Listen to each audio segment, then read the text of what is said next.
te rendemos, por teu inefável amor, que nos redime do mal e nos oferece a paz, contigo no lar eternal.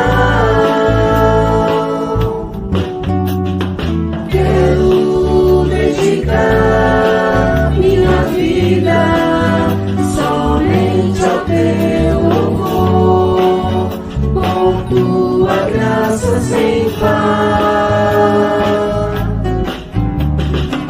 Agora te rendemos, por teu inefável amor, que nos redime do mal e nos oferece a paz, contigo no lar eternal. Quero dedicar minha vida somente ao teu louvor, por tua graça sem par. Santifica-me, Senhor, santifica-me, Senhor.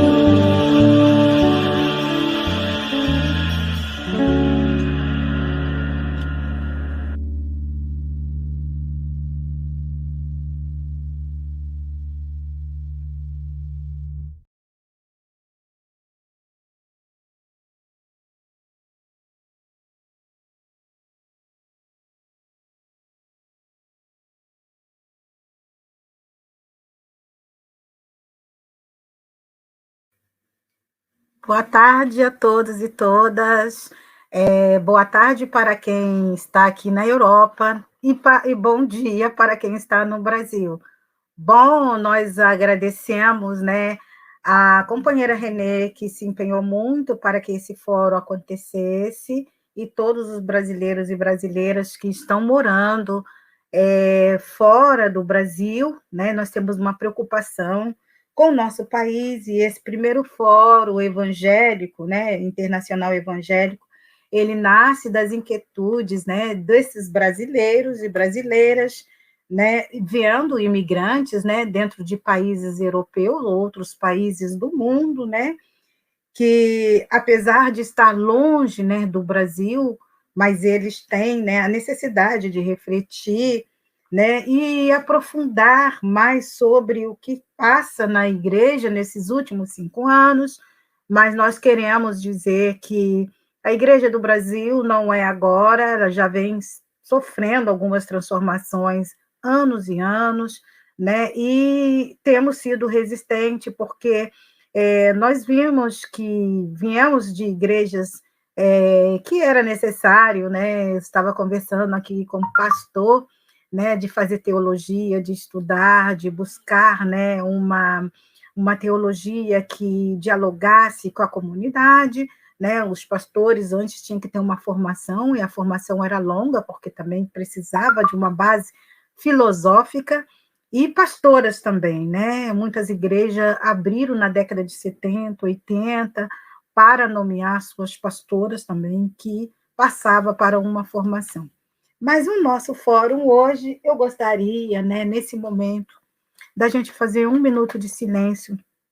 Nós sabemos que o Brasil, a pandemia do Covid, mais de 700 mil pessoas morreram, e encontramos muitas famílias enlutadas, e também pedimos também a questão da violência muito grande no nosso país, a violência doméstica, as mulheres também que têm sido vítimas dessas violências, né? Não é hoje, mas nesses últimos anos crescido muita violência para nossos jovens, muitos encarcerados, né? E também o jovem, né, que tem sido fruto de um extermínio, né, da juventude negra no Brasil, né, e esse combate, o combate ao racismo, o combate ao sexismo, à homofobia, nós estamos aqui para dizer que nós somos uma igreja que somos comprometida com esse reino de Deus, esse reino que começa, né, com os pés no chão, esse reino que nos traz uma consciência da nossa responsabilidade social, da nossa responsabilidade enquanto irmãos e irmãs dentro dessa sociedade, né? Uma sociedade que traz um passado escravizado, um passado colonizado, né? Então, estamos aqui, né, em oração, para contribuir, né? Nós somos, né, da família protestantes evangélicas do Brasil e sabemos, né, que temos vivido uma crise, né, uma crise profunda da igreja brasileira, né? E nós queremos dizer que esta igreja, né, ela é a igreja de Deus, né? Nós representamos também, fazemos parte, né? Igreja é a assembleia do povo de Deus, né? O povo reúne na igreja para louvar, agradecer pela vida, né? Então, nossa responsabilidade enquanto cristão e cristã também é atuar dentro dessa realidade que nós vivemos, né? E nesse momento nós vamos ter 1 minuto de silêncio, né, pelas nossas vítimas, como eu disse, né, do Covid, mas também outras vítimas das violências.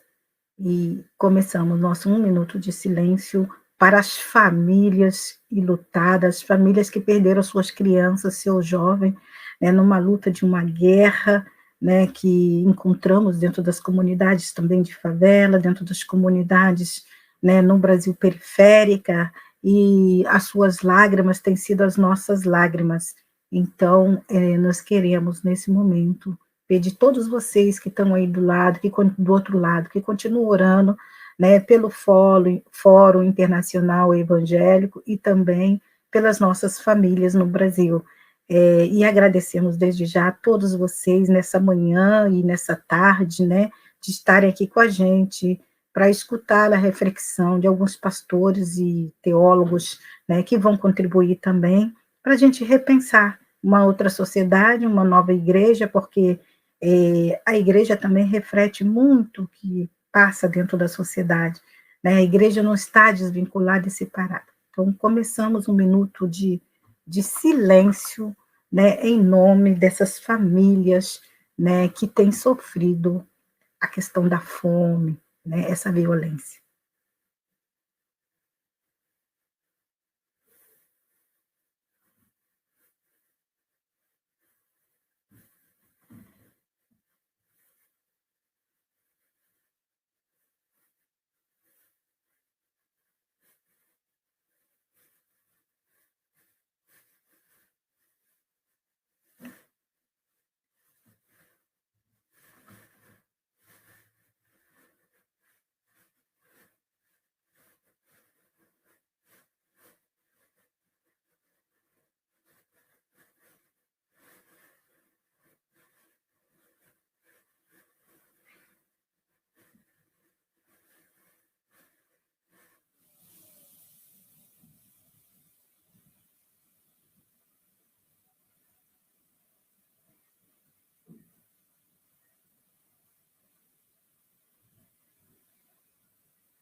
Amém.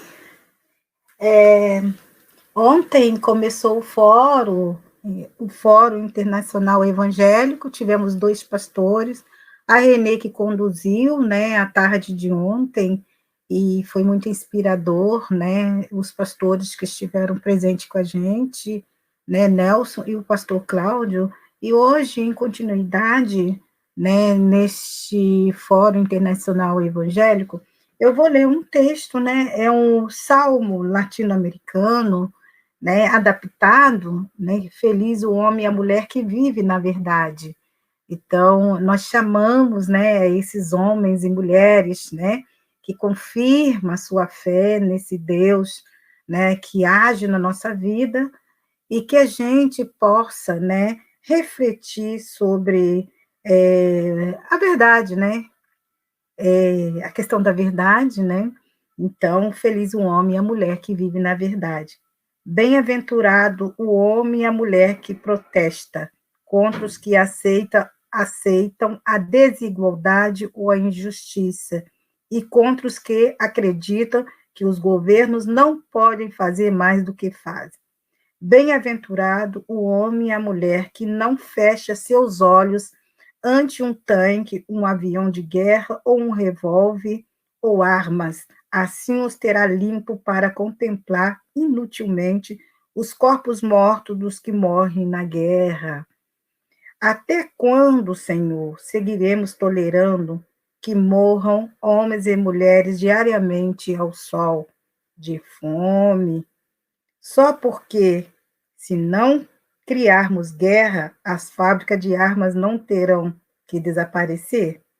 Só o homem e a mulher que vive na verdade, que talvez nunca usou terno ou gravata, mas que diz com sua boca o que o seu coração pensa. Só um homem assim, uma mulher, poderá orientar nossa história por caminhos limpos, por estradas asfaltadas da verdade. Então, bem-aventurado o homem e a mulher que busca a verdade. E essa verdade está na justiça, essa verdade está num compromisso, essa verdade está na vida do cotidiano, né, que ajuda a conduzir a nossa população. Agradeço muitas pessoas aqui entrando, né, dizendo boa tarde, bom dia, né, muito obrigado por vocês estarem aqui participando conosco no Fórum Internacional Evangélico. E agora, nesse momento, nós vamos chamar o primeiro, né, que é o pastor, né, Silvio Manke, que mora na Alemanha, teólogo, né, foi professor lá no seminário em São Leopoldo, e que está conosco nesta manhã também para refletir, né, neste fórum, né, o que vem acontecendo também na sociedade brasileira e também no mundo, né?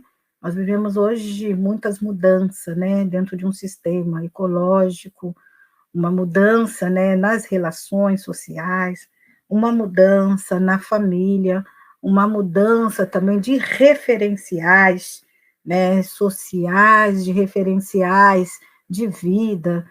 Então, as nossas igrejas também vêm passando por essa crise. E é com muito prazer que nós vamos receber, né, e o nosso teólogo Silvio Menck, que hoje vive na Alemanha, né, e vai estar conosco nesta manhã também, trazendo para todos e todas uma reflexão sobre essa sociedade que nós estamos vivendo hoje. Então, muito obrigado desde já, o teólogo, né, e que ele possa, né, também estar aqui contribuindo com o fórum, esse primeiro fórum internacional evangélico. Bem-vindo, né, o teólogo Silvio Menck.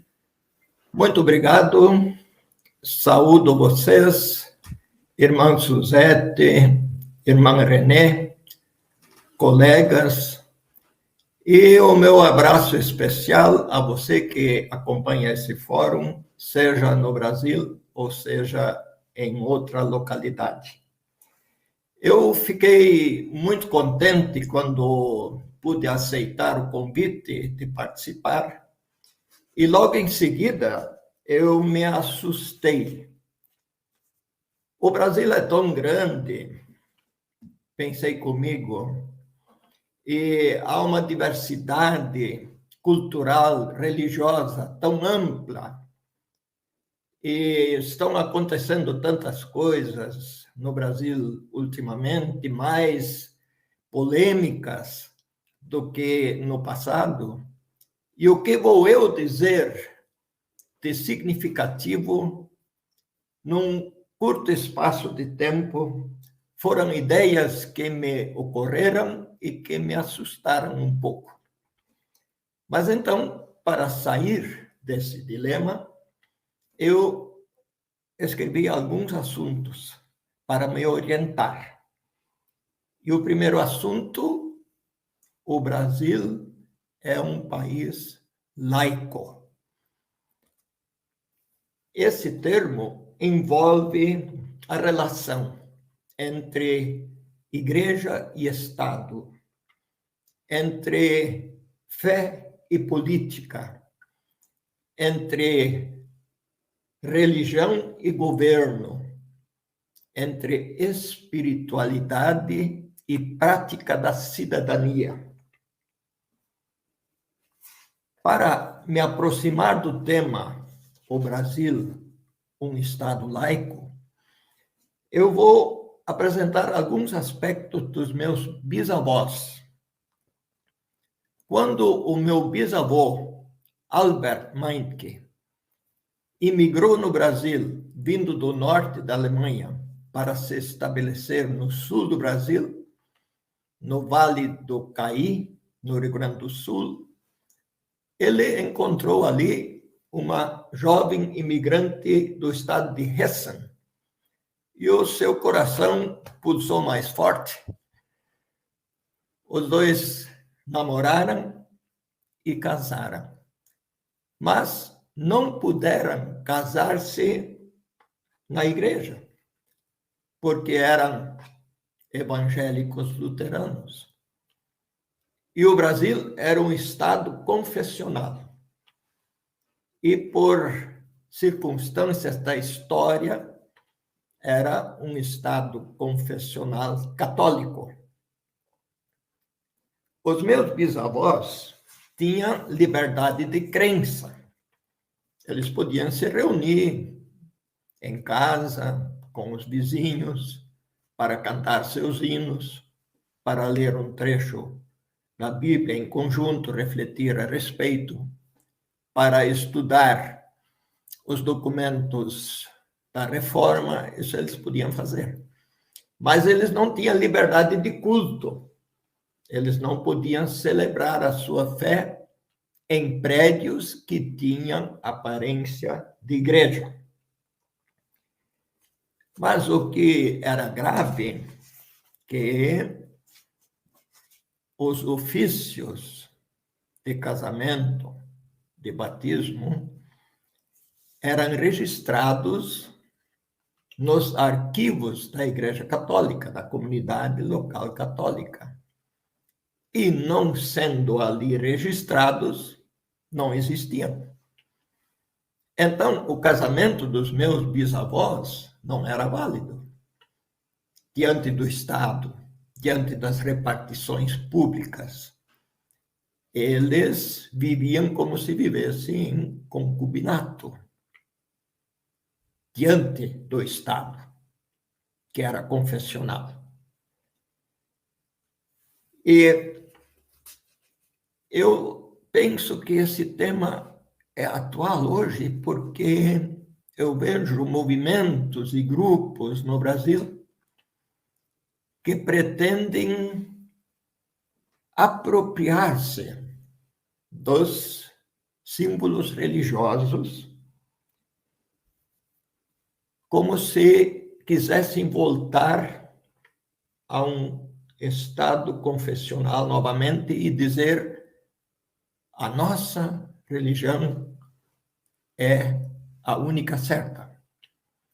E eles vão um passo adiante e pretendem apropriar-se também dos símbolos nacionais, como a bandeira, para dizer: somente nós temos o direito a portar esse símbolo nacional. Ele é nosso, das pessoas, dos grupos que têm a nossa linha de pensamento, a nossa ideologia.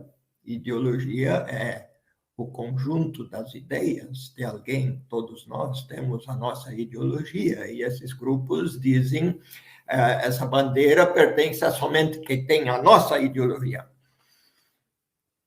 E então, eu vejo que eles dão mais um passo adiante e querem, ou pretendem, fundir os dois espaços, as duas esferas, fundir os símbolos religiosos com os símbolos nacionais, como se quisessem transformar o Estado laico brasileiro novamente num Estado confessional e dizer: o verdadeiro patriota é aquele que crê assim como nós cremos e que porta a bandeira como nós a portamos. Eu não penso que o Brasil volte a ser um Estado laico, não acredito nisso, mas eu gostaria que todas as pessoas refletissem seriamente a respeito para entenderem o que está acontecendo, dialogassem entre si e também com esses grupos e, no diálogo, clareassem essa questão, estudando a história, estudando o Evangelho do Reino de Deus, estudando a realidade brasileira, e para perguntar: é isso mesmo que nós queremos? Ou nós estamos brincando com algo que nós nem conhecemos direito? Meus bisavós criaram 4 filhos e 6 filhas. E nenhuma das crianças foi batizada na igreja. Porque não podia. E o agravante é que os registros de batismo equivaliam ao registro de nascimento. O registro de batismo na Igreja Católica era válido como registro de nascimento. Em não batizando as crianças na Igreja Católica, elas não existiam diante do Estado, diante da repartição pública. É como se essas crianças não existissem. Então, é muito difícil um Estado confessional quando, em relação para as pessoas que não pertencem a essa confissão. E isso seguiu para os filhos, quando eles casaram, e para os netos mais velhos. Somente os netos mais novos, como meu pai, que era um dos netos mais novos, ele foi batizado na igreja. E essa situação, ela mudou em 1890, quando Rui Barbosa, que então era ministro da Fazenda, assinou um documento que tornava o Brasil um país laico, que separa a igreja e o Estado. Desde então, o Brasil não é mais um país, um Estado confessional, mas é nem monárquico, nem teocrático, mas democrático, laico. E esses 2 adjetivos, laico, do substantivo laos, do grego, e o substantivo democrático, o adjetivo democrático do substantivo demos, também significa povo.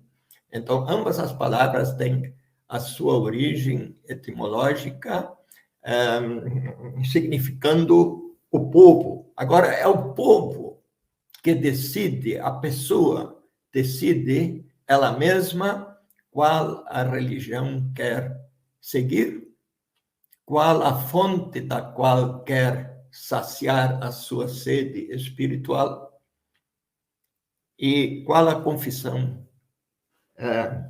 que ela professa.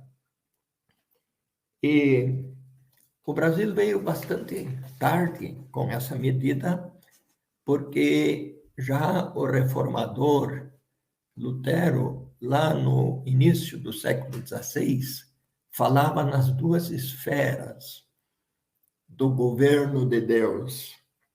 A esfera da fé, onde a pessoa seguia unicamente pela sua consciência diante de Deus. E não há uma instituição, não há um poder que possa obrigá-la a nada, porque ela é responsável, ela responde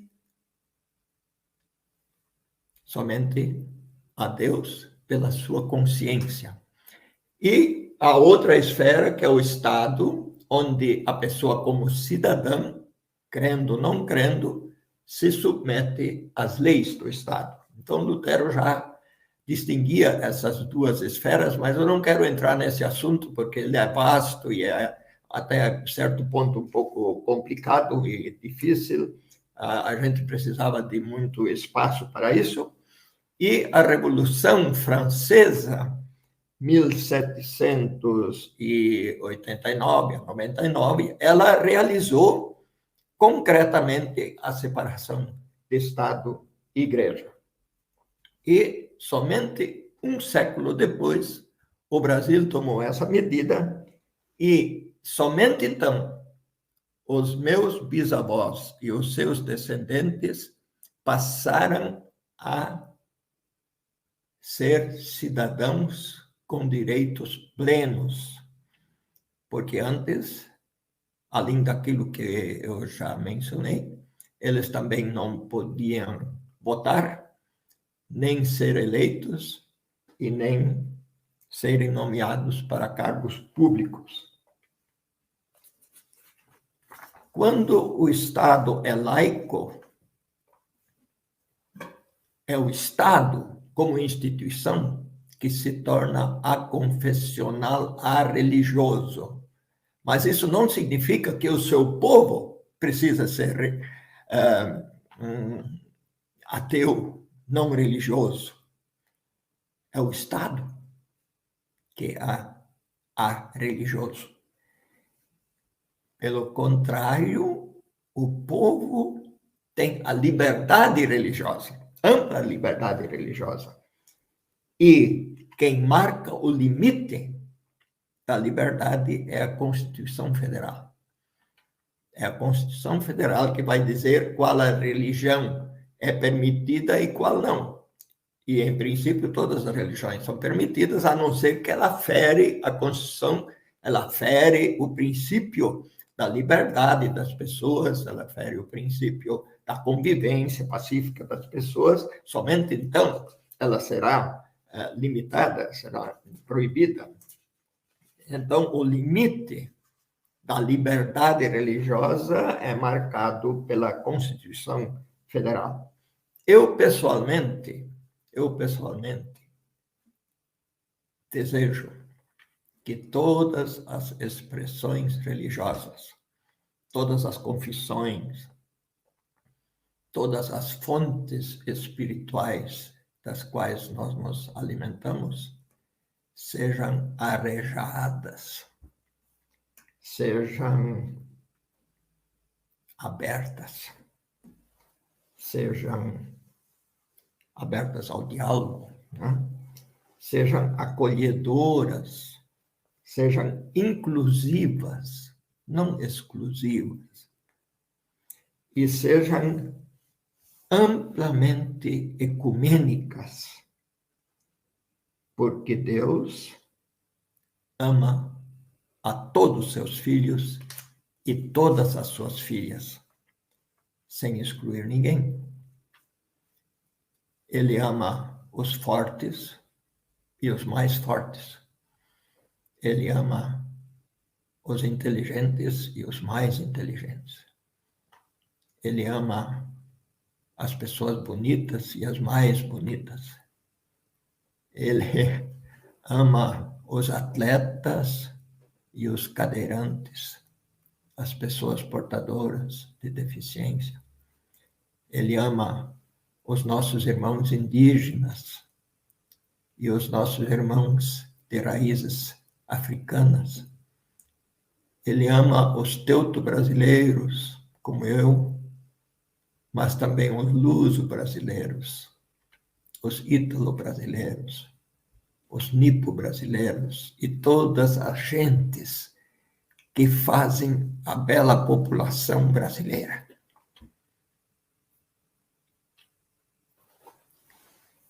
Deus ama a todos. seus filhos e suas filhas.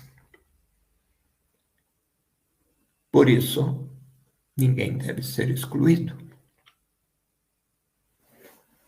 E devemos descobrir a riqueza que nós temos na diversidade, através do diálogo, do conhecimento, da troca de saberes.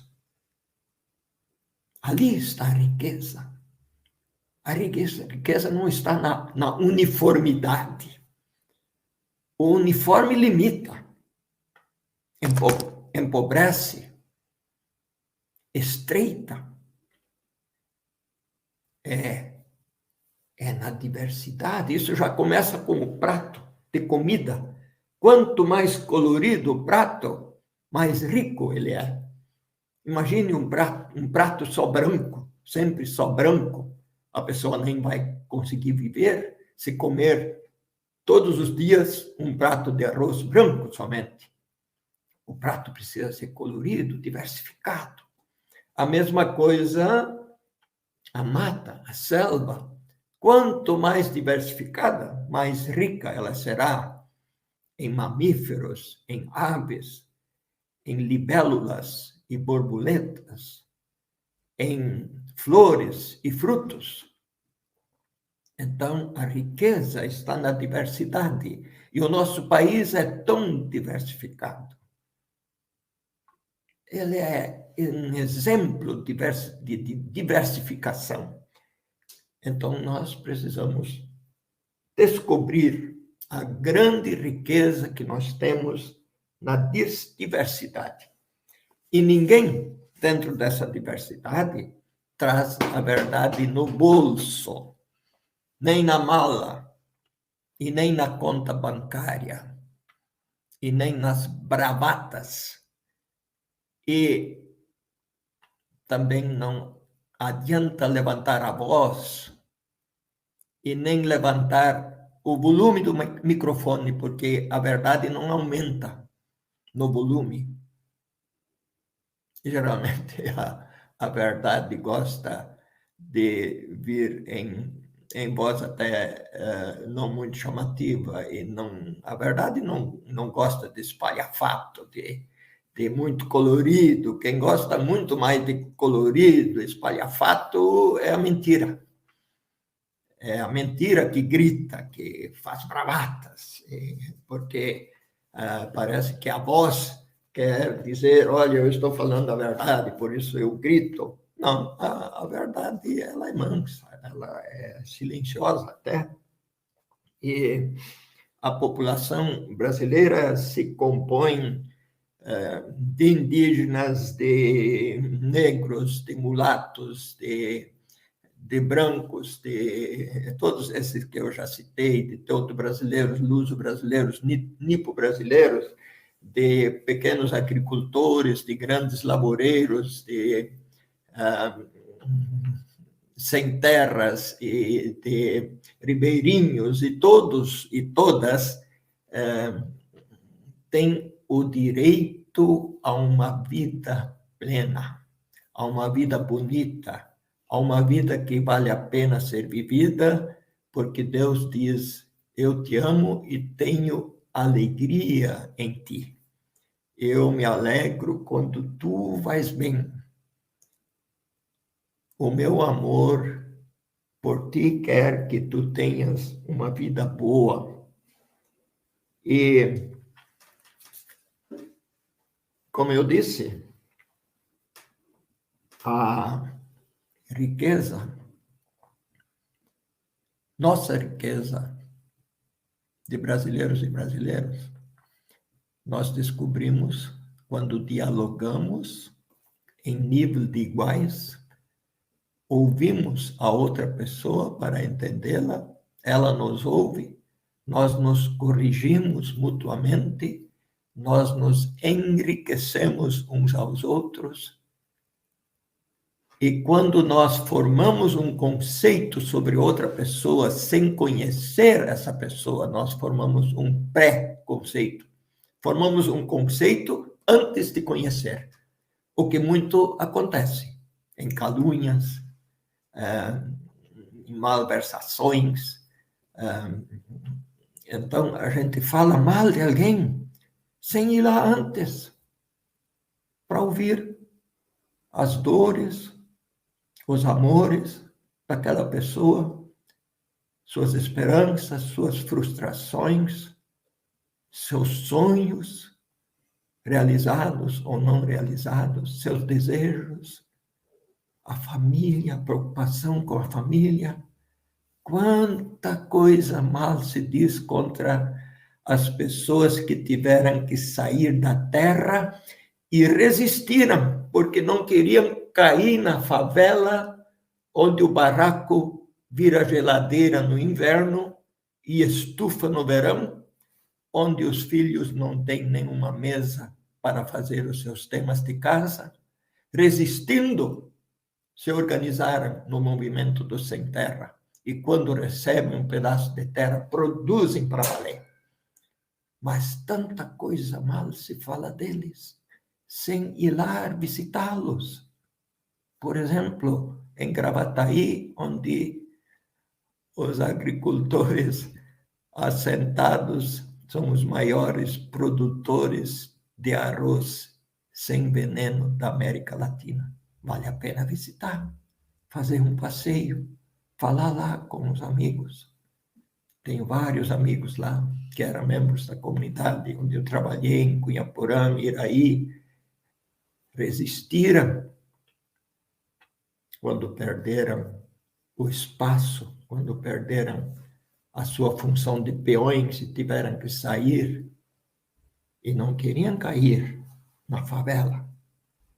Então devemos de conhecer antes de formar um conceito, porque senão nós formamos um preconceito. E uma sociedade democrática não pode viver de preconceitos. Ela tem que viver do conhecimento mútuo, do diálogo. Visitar, conhecer, perguntar, ouvir. Em país, em Estado laico, ninguém será tratado melhor ou pior por causa da sua religião, como foram os meus bisavós. E o presidente não vai nomear um ministro por considerar essa pessoa terrivelmente evangélica. Ele vai nomear um ministro pela sua competência. Senão, ele vai ferir a Constituição do Estado laico. E vai ofender todas as pessoas que não pertencem a essa confissão religiosa. E o funcionário público também não vai fazer diferença entre pessoas por causa da religião. Nós nem conhecemos isso no Brasil e não deve acontecer. Quando governantes querem fundir as competências do Estado e as competências da religião, dão um passo gigantesco para trás, para o passado, para antes da Reforma, para antes da Revolução Francesa. É o regresso para tempos que não devem voltar mais. Um governo que quer dar preferência a essa ou aquela confissão religiosa, como eu disse, descumpre a Carta Magna, a Constituição Federal, exclui pessoas por causa da sua fé, ofende, e é um sinal de autoritarismo que quer se colocar acima das leis da Constituição Federal. Por isso, o gabinete do presidente não é um lugar para fazer proselitismo, para atos missionários, para dar preferências a essa ou aquela religião. O presidente pode receber delegações, porque ele é o presidente de todos, delegações de todas as religiões. Mas ele não pode apontar essa ou aquela e dizer que a outra está errada. Muito menos a primeira-dama, a sua esposa, pode dizer que essa religião é a certa e aquela tem o demônio, como ela tem feito, equivocadamente. Não sei se foi intencional ou falta de informação. Também não sei se ela tem a formação teológica para isso, mas eu sei com certeza que ela não tem um mandato para isso, porque ninguém lhe deu esse mandato. Quem haveria de dar-lhe o mandato? Ninguém lhe deu esse mandato. Então, é um equívoco se isso aconteceu, e aconteceu. Então, os meus ouvidos começam a soar e doer mais do que o meu tinnitus quando ouço dizer que a campanha eleitoral é uma espécie da luta entre o bem e o mal.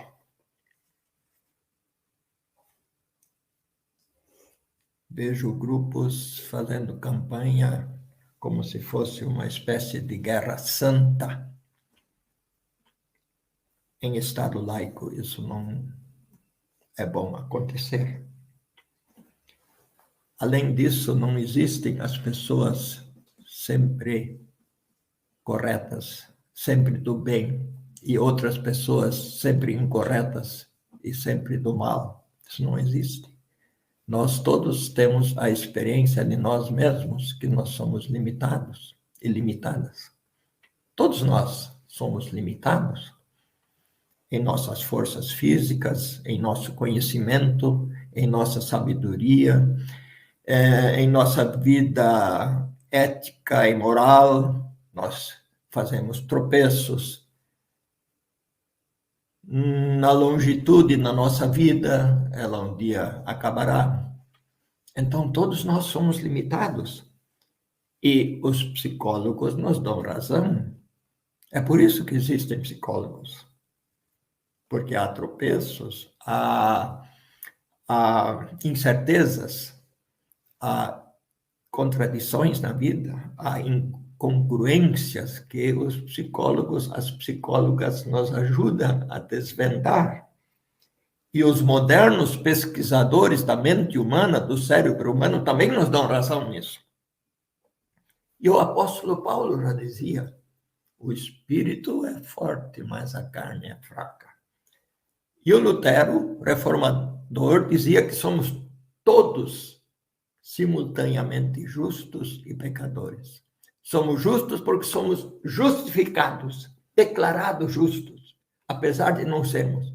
Apesar dos nossos tropeços, dos nossos enganos e nossos equívocos, nós podemos continuar a viver, podemos reiniciar, podemos começar de novo. Por quê?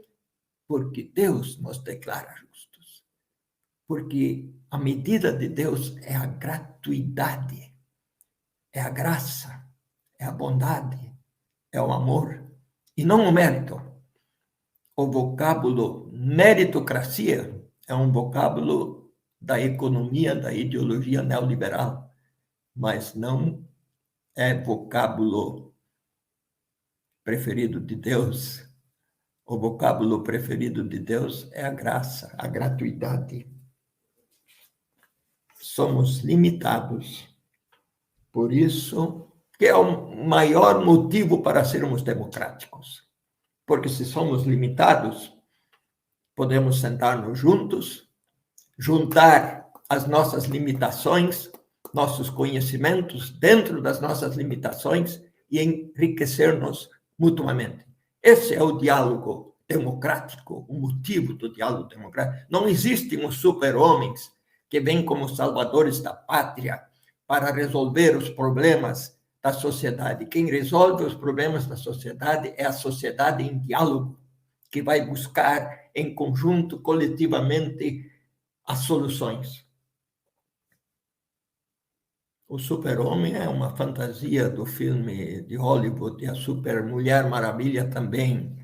E o generalíssimo Franco, né, foi um desastre para o seu povo, assim como o Führer Hitler, sua grande obra foi levar 50 milhões de pessoas para a morte, sofrimento terrível, destruição total. Pinochet, Il Duce, o dealer Trump, todas pessoas que vieram como salvadores da pátria e levaram o seu povo ao sofrimento. Por isso, o debate democrático que descobre a riqueza e as soluções no debate, na troca do saber, na troca de experiências.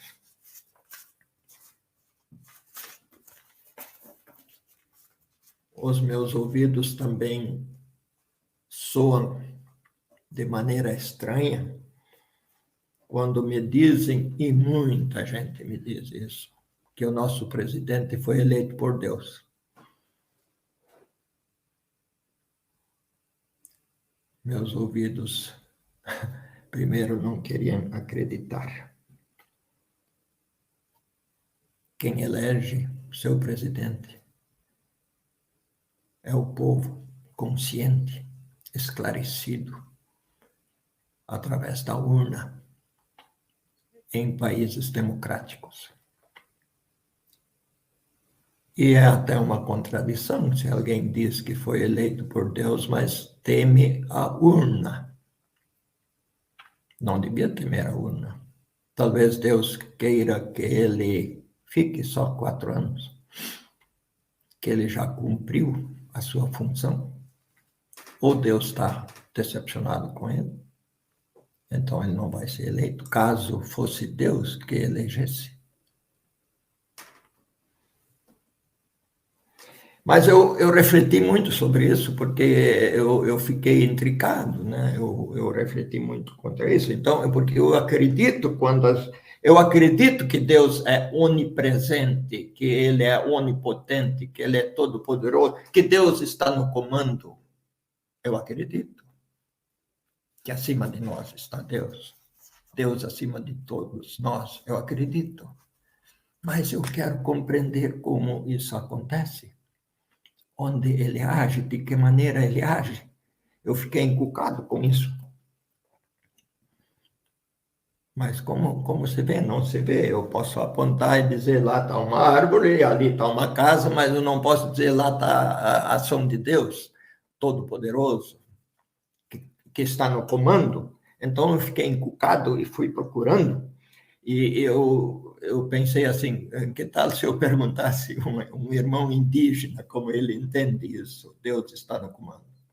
O que ele me diria? Eu não quero falar em nome deles, mas gostaria de ouvir. Eu gostaria de ouvir um irmão negro, também na favela, como ele entende que Deus está no comando, que Deus é todo-poderoso. Não vou falar por eles. Eu vou falar por mim, como cristão. E então eu encontro algumas dicas. A primeira dica que eu encontro, que Jesus ensinou a repartir o pão. Havia uma multidão. Essa multidão precisava comer.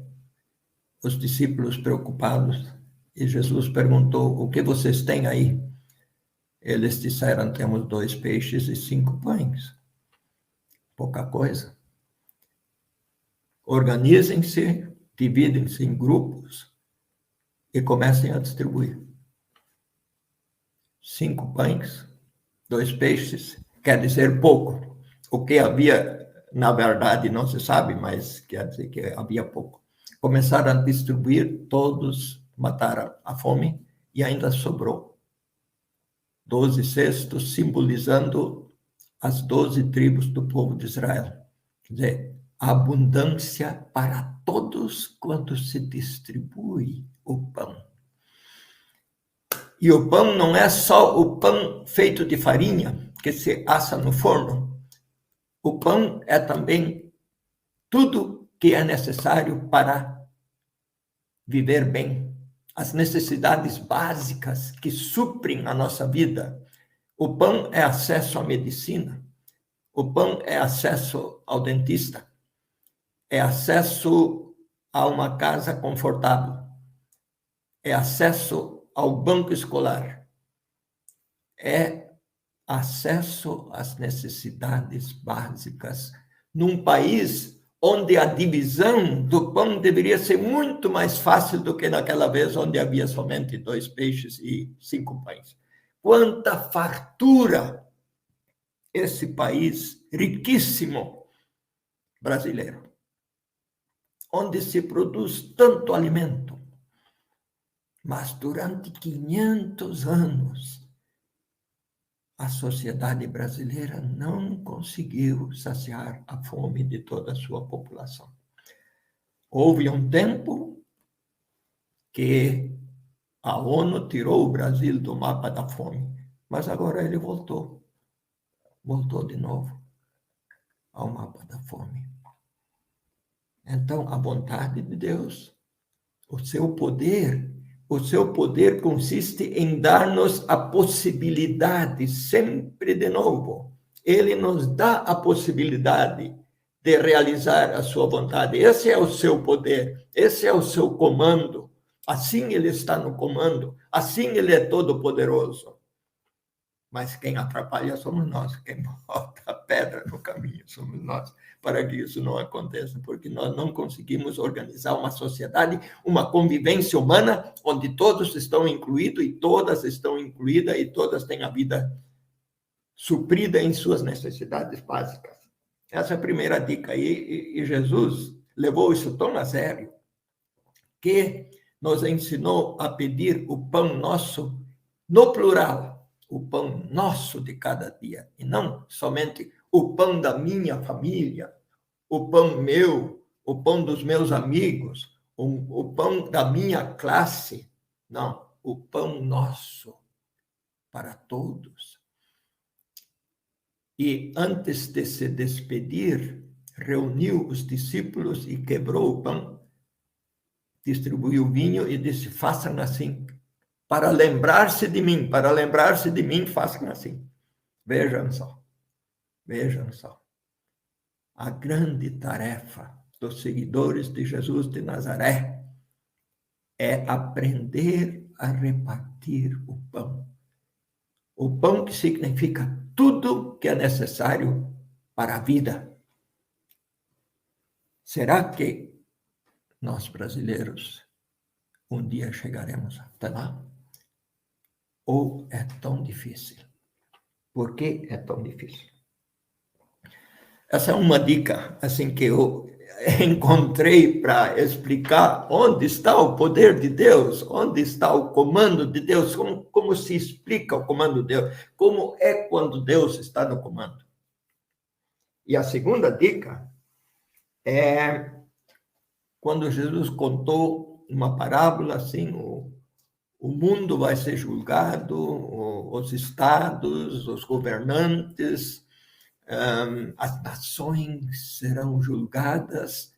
Então, ele diz: estive com fome, vocês me deram de comer, estive com sede, vocês me deram de beber, eu estive nu, vocês me vestiram, estive preso, vocês foram me visitar, eu fui forasteiro, vocês me hospedaram. E os discípulos disseram: mas como foi isso? Não nos lembramos onde isso aconteceu. E Jesus disse: todas as vezes que vocês fizerem isso ao menor entre os meus irmãos, vocês fizeram para mim, para o meu projeto, para o meu reino, para o meu projeto, que é um projeto alternativo ao projeto dos Césares. Então, aí, uma dica. Quem faz, quando nós conseguimos fazer, nem sempre conseguimos, nem sempre estamos dispostos, mas onde nós conseguimos fazer o bem para o mais pequenino entre os irmãos, aí nós estamos fazendo para o próprio Jesus.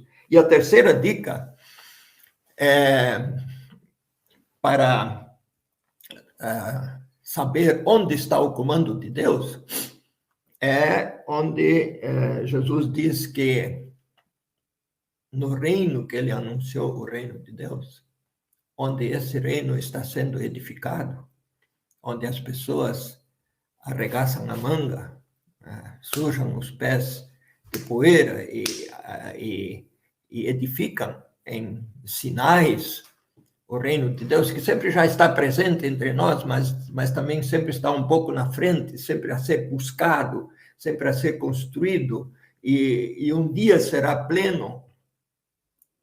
Mas agora nos cabe edificar sinais desse reino, e onde isso acontece, os últimos são os primeiros. Os que são os últimos no sistema dos Césares, ou no sistema neoliberal, onde há competição contra uns contra os outros, todos contra todos, onde Deus é o mercado na sua dinâmica de oferta e procura visando lucro. Nós queremos ser um país de economia de mercado, mas o mercado também deve ser limitado em seu poder para que o mais frágil não seja excluído. Então, no reino anunciado por Jesus Cristo,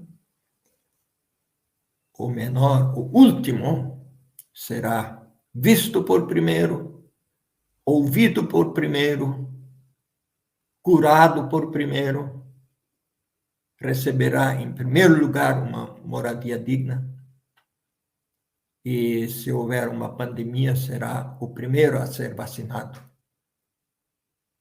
Os seus filhos serão os primeiros a terem acesso à escola, porque são os que mais precisam, são os mais necessitados. E aquele que tropeçar será procurado como ovelha perdida.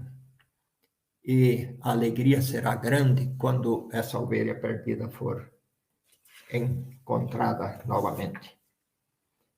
Eu fiquei muito contente quando as minhas vistas clarearam e eu soube explicar para mim mesmo como é que é isso quando Deus está no comando, quando Deus está acima de todos, quando Deus é onipotente. O grande poder onipotente de Deus é que Ele nos dá sempre de novo. Ele sempre de novo está aí, dando-nos essa possibilidade. E então Ele diz, vai, eleitor, vai, prepara-te bem, estuda a tua terra, porque um agricultor que não conhece o terreno não sabe plantar. E um eleitor que não conhece a sua história, não conhece os interesses da sua categoria, da sua classe, que não entende o que está acontecendo, como é que ele vai dar o voto certo? Então, vai, estuda a história do teu país, leva a sério o teu voto, e aí também eu estarei presente na eleição do presidente, mas é dessa forma, e não uma forma mágica, onde Deus elege o presidente. Eu acho que está junto. Deus está junto na eleição, mas através do eleitor consciente, através da oferta sempre nova que Ele nos dá, de nos informarmos bem para saber como vamos votar para o bem da coletividade e não somente da nossa turma, não somente dos meus iguais, mas para o bem da coletividade. Claro, se a urna não for influenciada por fake news, o eleitor e a eleitora, e por calúnias contra esse ou aquele, e onde a imprensa cumpre a sua função de informar e não desinformar, e onde os juízes cumprem a sua função de serem imparciais e não parciais para eliminar esse ou aquele candidato. Então, é o povo que elege o seu presidente. Para encerrar, vou chegando ao fim, porque queremos ouvir os colegas que vêm depois de mim. Quando eu saí da roça para ir ao seminário, onde fiquei 11 anos, segundo grau, depois a faculdade, 11 anos, dediquei toda a minha adolescência e toda a minha juventude ao estudo da teologia, ao estudo da palavra de Deus, ao estudo das línguas nas quais a palavra de Deus foi hebraico, grego e também depois latim, para merecer o título de pastor. Quando eu fiz isso, a primeira coisa que eu aprendi é que nós somos todos seres políticos. Nossas palavras, nossas atitudes, nossas decisões têm aspecto político, têm força política. Por exemplo, se eu me torno sócio de uma cooperativa, eu tomo uma atitude política, porque faz parte da organização da convivência humana. E a palavra política vem do grego polis, que significa cidade. Mas tem que pensar no sentido mais amplo, a sociedade. Então, a política é a arte de organizar bem a convivência humana da sociedade, da cidade e da sociedade. Se eu contribuo na construção de uma escola ou na manutenção de uma escola, eu tomo uma atitude política. Quando eu colaboro na construção de um lar de idosos, né, ou de um lar de órfãos também, essa é a primeira coisa que eu aprendi. Todos os nossos já também a prédica do pastor, quando sobe no púlpito, ele tem o seu aspecto político, porque fala das pessoas na sua realidade, na sua forma de convivência. A segunda coisa que aprendi é que ninguém de nós consegue ser neutro. Quando um homem lá na rua, forte e musculoso, bate numa criança e machuca, e eu digo, mas eu sou neutro, não tenho nada a ver com isso. Na verdade, eu estou permitindo que ele bata. E quando temos 30 milhões de famintos num país rico, ou que se alimenta mal, fala-se em 33 milhões de pessoas que passam fome. Eu não sei até que ponto é a gravidade da fome, mas existem essas pessoas que se alimentam mal. E eu digo, mas não tenho nada a ver com isso, eu estou longe, eu sou neutro, eu estou permitindo que isso continue. Então, não existe neutralidade. Eu até anotei o que diz a respeito pessoas muito inteligentes, como foi o Albert Einstein. Ele diz, o mundo é um lugar perigoso de viver, não por causa daqueles que fazem o mal somente, mas também por causa daqueles que deixam o mal acontecer. Albert Einstein. E o grande bispo Desmond Tutu, na África do Sul, diante da segregação racial, do racismo violento que havia na África do Sul, ele disse, se você é neutro em situação de opressão, você escolhe o lado do opressor. Então, não existe a neutralidade. E a terceira coisa que eu aprendi, aí então eu concluo, é que o pastor tem o direito, como cada cidadão brasileiro, de entrar na política partidária. Ele sempre é político, nas suas prédicas, na forma como ele lê a Bíblia, na sua atitude, na comunidade, sempre é político. Mas quando ele decide entrar na política partidária, ele deve pedir licença da sua igreja e deve pendurar as suas vestes talares no prego e deve deixar de ser pastor durante o período que ele é político partidário. E então, quando ele entra na política partidária, ele não vai tomar decisões somente para a sua comunidade eclesial, mas sim para a coletividade toda, para o bem-estar da sociedade toda. E jamais vai usar a sua comunidade eclesial, os membros da sua comunidade, como curral eleitoral, como infelizmente está acontecendo. Isso é um absurdo. É um absurdo.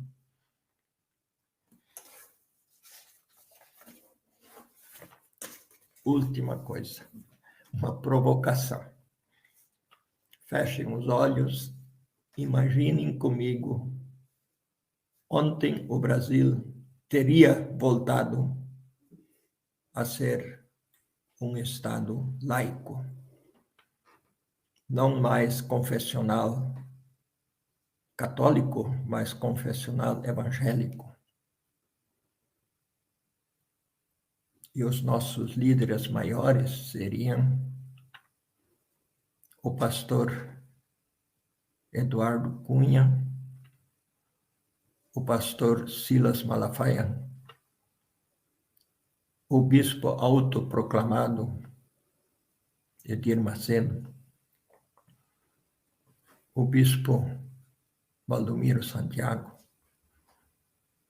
o bispo Guilherme de Pádua, aquele que assassinou a atriz Nayela Pérez, a pastora Flor de Lis, a pastora ex-ministra Damares,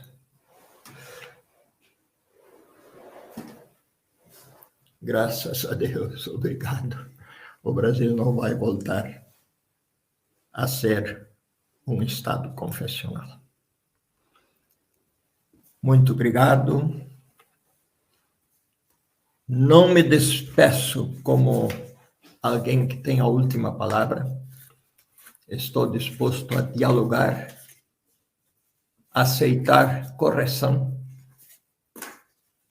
mas quero dialogar abertamente, claramente, com raciocínio lógico, baseado no Evangelho. Muito obrigado, grande abraço, desejo um bom fim de semana.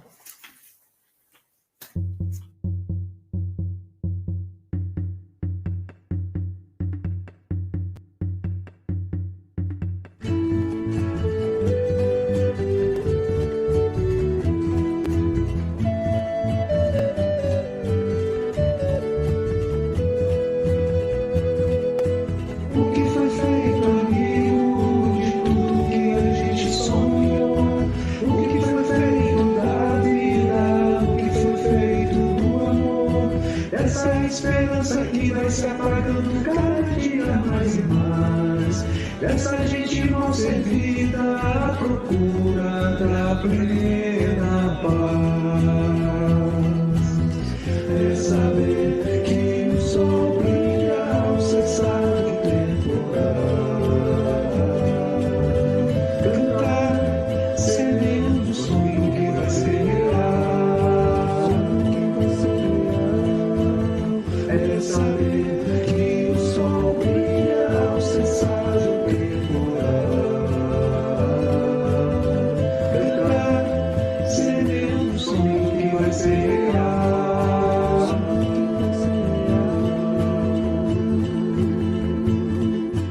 O que foi feito da justiça, da bondade, da união, neste mundo de cobiça, muita guerra e pouco pão. Que me anima a caminhar, tenha fé em Jesus Cristo que ainda